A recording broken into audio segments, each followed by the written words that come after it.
talk about the infection control flow sheet. So I'm going to work with a couple visits here. I'm going to do an October 8th visit, which is opening up right now. It didn't open where I wanted it to. So I'm on the administration page. This is my visit. One thing I just want to kind of encourage is maybe everybody get back into sweeping. We're finding people are missing screens, and I think if you sweep, you might do a little better with not missing screens. And also when you sweep, one thing people are missing is the care plans. And the care plans, if you chart from here, you're filling in everything you need to. Like this person has chronic obstructive pulmonary disease, monitor vital signs, it says. If I hit the document, it's going to bring me right to the vital signs screen. So I know I'm documenting well against my care plan. Let's find another one. Assess use of oxygen. And I tap on that and it talks about the oxygen, which is good because then you'll have some, I think there might even be some teaching in here. Safety is in here too, which is good. So try to make sure you sweep more than going just up to your menu because you're missing things. I mean, I understand when you go up here, you know, you're looking for your little circles, but some of the other stuff that are not circled are very important, and you really should document through your care plan. Okay, so let's get back to where I am. So I'm going to get into the infection. It's right after wounds. So here's it's called infection overview. So before, some of you have been using it, some of you have not. I think you're just sweeping past it, and that's why you haven't noticed.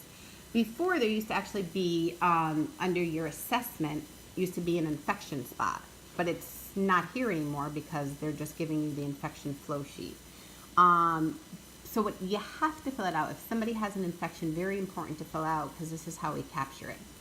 This patient right here does not have an infection, so I'm going to make them have one. So I'm going to hit the pencil, and then I'm going to add an infection. And then onset or diagnosis date. So today I'm seeing them, I think it was the 8th of October. So I'm going to say I came out today, and maybe like 2 days ago we knew they had an infection, sent a UA, and yesterday the doctor actually called in the script. I don't know. Okay, so I'm going to say it was 10/7.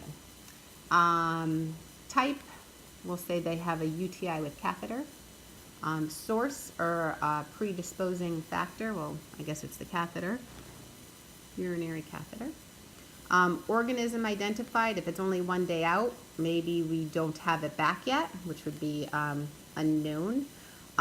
If there was a culture sent, you could always ask the doctor to fax it over. Sandy will then get the fax, and it could get loaded under your clinical documents, and then you could pick whatever organism it is. So right now, I didn't get my fax.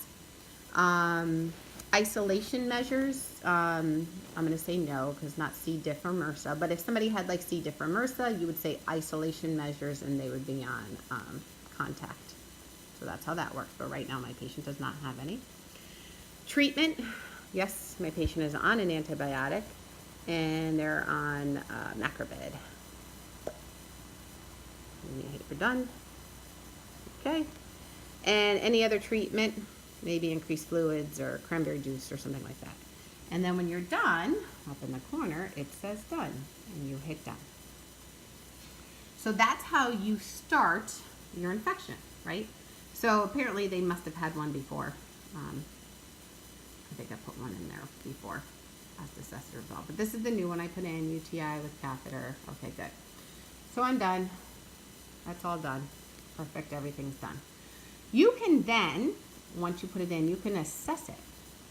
So when you assess it, I said this was a UTI with catheter.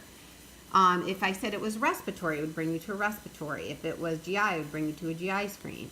And so now you're going to talk about the infection itself. So right now, maybe they still have a fever. The lab culture, we didn't get it back yet, so I can't fill that out. They have an indwelling catheter. We said yes, they're on antibiotics, no isolation measures, and then you could say done. And then that's that for that. Okay, then you do all of the rest of your visit.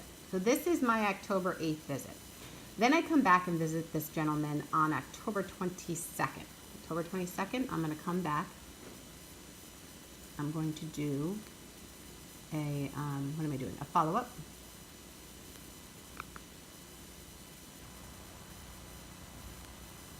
Okay, so here's my revisit on the 22nd. And I would do my administrative page. I may do my vitals, my height, weight, my wounds, and here's my infection. Here's what I put in.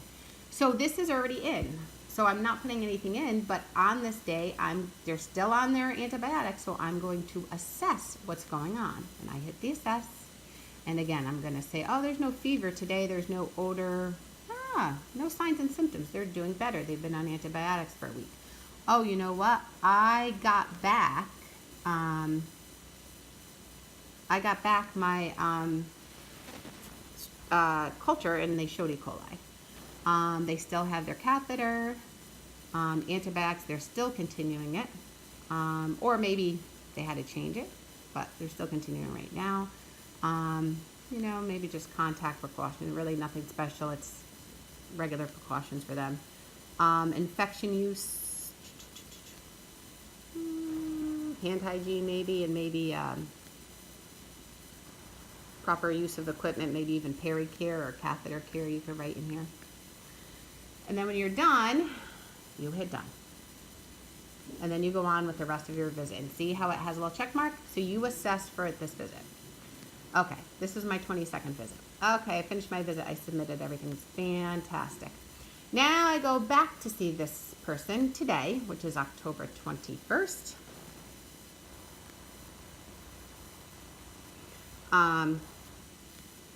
Let's open up in the right spot. So on October 21st, here's my visit. I fill everything in. I'm here. Everything is going great. And I come to my infection sheet, and they finished their antibiotic 2 days ago on the 29th. So I'm still going to assess this and see what's going on. I'm going to say, well, everything looks good. There's no signs and symptoms. I already know what it was, so I didn't have to fill this out. But everything looks good today. Everything looks good. So I assessed it, but I'm also going to finish it. And because the antibiotics are done, this infection is done. I'm going to hit my little pencil. This is the one that we're working with right now. And I'm going to, see this? I'm going to hit that check mark because I'm going to resolve. This is the one we're working with. I resolved it. It wants to know what date. So today, or the antibiotics finished on the 29th. I might just be visiting 2 days later. So that's good to know when the antibiotics, because that's when we're all done, the infection's done. And then I'm going to hit done. And then it turns to a big X and it's all done. And that's it. And then they're not here. They're gone until maybe the next infection. So if you could please use this infection overview, because it's not in your assessment anymore. It's very important to follow infections. If you have any questions, you could definitely ask me. Thank you.